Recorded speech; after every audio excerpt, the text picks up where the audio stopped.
ಬಂದೋಬಸ್ತನ್ನು ಮಾಡಿಕೊಂಡಿದ್ದೀವಿ. ಈಗಾಗಲೇ bus depot ಆಯಿತು, bus stand ಮತ್ತು ಎಂಟ್ರಿ ಎಕ್ಸಿಟ್ ಪಾಯಿಂಟ್ಗಳಲ್ಲಿ ಸಿಬ್ಬಂದಿ ವಿಕೆಟ್ಸ್ ಮತ್ತು ಪ್ಯಾಟ್ರೋಲಿಂಗ್ ಬಂದೋಬಸ್ತ್ ಮಾಡಿಕೊಂಡು ಶಾಂತ ರೀತಿಯಿಂದ ವಾತಾವರಣ ಇದೆ. ಮತ್ತು ಕೆಲವು ವಾಹನಗಳು ಹಿಂದೆ ಯಾರು ಹೋಗ್ತಾ ಇದ್ದಾರೆ ನಾವು ಬಂದು ಸೆಕ್ಯೂರಿಟಿನ ಕೊಡ್ತಾ ಇದ್ದೀವಿ. ಮತ್ತು ಯಾರೂ ಕಾನೂನನ್ನು ಕೈ ಎತ್ಕೋಬಾರ್ದು ಅಂತ ನಿರ್ದಿಷ್ಟವಾದ ಸೂಚನೆಗಳನ್ನು ಆ ರೀತಿ ಏನೇ ಕಂಡು ಬಂದರೆ ನಮ್ಮ ಅಧಿಕಾರಿಗಳು ಕಟ್ಟುನಿಟ್ಟಿನ ಸೂಚನೆಗಳನ್ನು ಕೊಟ್ಟಿದ್ದೀವಿ. ಯಾರಾದರೂ ಕಾನೂನನ್ನು ಕೈ ಎತ್ಕೊಂಡು ಅದ್ರ ಮೇಲೆ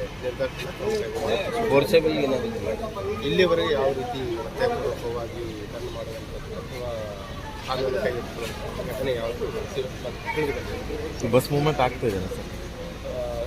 ಸಾರಿಗೆ ಅಧಿಕಾರಿಗಳ ಜೊತೆ ಸಂಪರ್ಕ ಮಾಡಿದ್ವಿ. ಅಲ್ಲಿ ಮಾಡಿದ ಪ್ರಕಾರ ಕೆಲವು ವಾಹನಗಳು ಹೋಗಿದ್ದಾರೆ ಮತ್ತು 90% ವಾಹನಗಳು ಮೂವ್ ಆಗ್ತಾ ಇಲ್ಲ ಅಂತ ತಿಳಿಸಿದ್ದಾರೆ. ಮತ್ತು ಈಗ ಇತರೆ ಅಧಿಕಾರಿಗಳ ಜೊತೆ ಸಂಪರ್ಕದಲ್ಲಿದೆ. RTO ಮತ್ತು ಬೇರೆ ಬೇರೆ ಇಲಾಖೆಗಳ ಅಧಿಕಾರಿಗಳ ಜೊತೆ ಪರ್ಯಾಯ ವ್ಯವಸ್ಥೆಗಳ ಬಗ್ಗೆ ನಾವು ಕ್ರಮವನ್ನು ಈಗ ಹೊರಗಡೆ ಕೆಲವೊಂದಷ್ಟು ಆಟೋಗಳು ಇದನ್ನೇ ಅಂದರೆ ಈಗ ಮೂವ್ಮೆಂಟ್ ಆಗದೆ ಮತ್ತು ಈಗಾಗಲೇ ನಾವು RTO ಮತ್ತು ಇತರೆ ಅಧಿಕಾರಿಗಳ ಜೊತೆ ಸಭೆಯೂ ಕೂಡ ಮಾಡಿದ್ವಿ.